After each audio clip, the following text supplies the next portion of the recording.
ओवे काय खाल्लीस तू? कैरी. कोणी दिली? त्याच्या बाबाला. तिथल्या बाबांनी दिली? किती दिली त्या?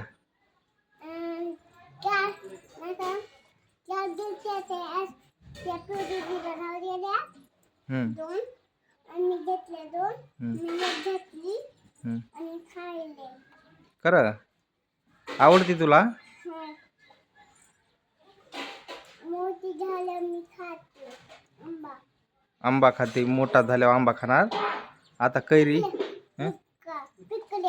पिकल्यावर मग का मग तोडल्यास कैऱ्या? मी नाही तोडल्या. तिथे बाबाने तोडून आणले त्यांच्या लहानातून. खरं आणि मला दिले. खरं आवडते का तुला कैरी?